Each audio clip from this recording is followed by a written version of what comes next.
Hi, my name is Ivan and it's time for me to start thinking what game to make next. As I'm going through my daily routine and just living my life, my brain sometimes comes up with new game ideas.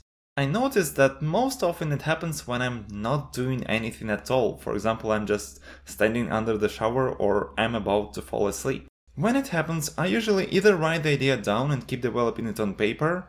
By the way, one such example is lying right in front of my face. Or I jump straight into prototyping it. And today I'll quickly introduce you to 8 of my latest prototypes in no particular order. The first prototype was codenamed Checkpoint. Its main idea was that the player would be able to move around the level and place checkpoints at their position. Later they would be able to teleport to those checkpoints in reverse order and jump up from them. And this mechanic was supposed to be used to pick up all the collectibles scattered around the level in the shortest possible time. In my Immortals and Boros devlog I mentioned that I initially wanted to use a similar mechanic in that game too. It was somewhat fun to run through all of the checkpoints that you place yourself, but I just couldn't figure out how to develop this idea further. The next idea that I've had in my head for a long time is making some game that I would be able to play together with my girlfriend. So the second prototype was all about the two characters that could carry each other on their heads and jump together and so on. This game felt like Thomas was alone but for 2 players instead of 1 for some reason, and it just made it extremely boring. The third prototype happened when I was obsessed with a game named Forager.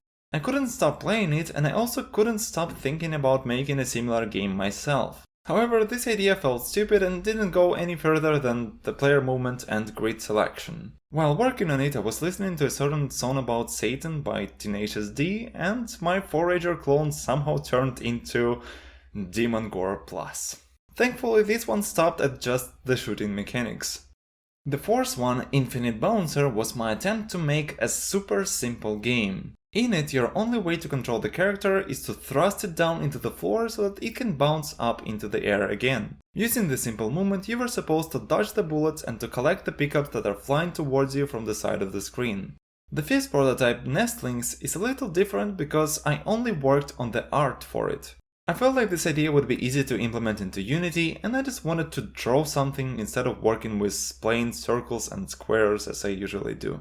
The concept was that the birds which are looking to the side would only be able to move left or right, and those which are looking upwards would move up and down. I do actually enjoy the art that I made for this game, but unfortunately it turns out that making interesting puzzles with this mechanic is quite a hard task.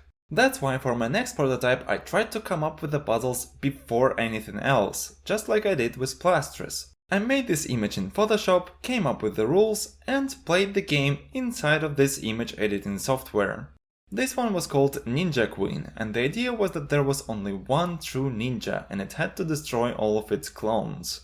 The shapes represent the directions in which the ninja can attack. For example, the pluses can move to any ninja in a horizontal or vertical line and take their place. And the goal of the game is of course to have only one ninja left on the level.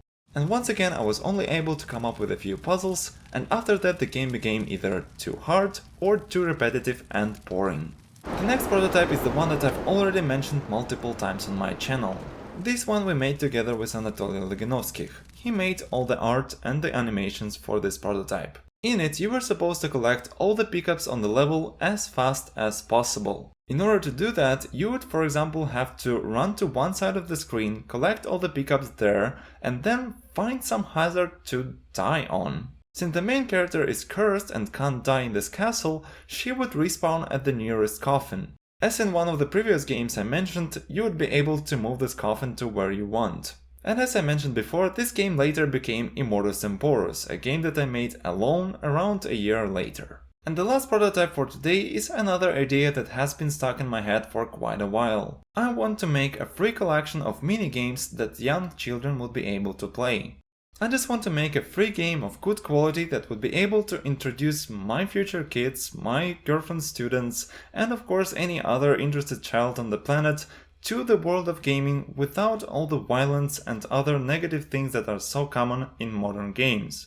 One of the mini-games in this collection would be this airplane collecting flying pickups. I have many other ideas for mini-games that I would love to add to this collection, and I generally just love making tiny games, but I simply can't find the time to do it just yet.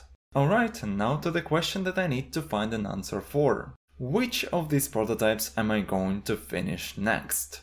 And the answer is... neither of them. I actually don't think that any of the games I mentioned in this video are worth finishing. The main reason I showed them to you is that I want you to know that having a creative profession means throwing away a lot of your work. I have 4 more promising prototypes that I'd love to return to, and if I do, you'll be the first to know. And for now, I would like to thank all the people who decided to support me on this creative journey financially, to thank you for watching this video, and to wish you the best of luck in your creative endeavors. In the next video I'm going to show you some other of my prototypes and share more details about my plans for the future, and I hope that I'll see you there. Farewell.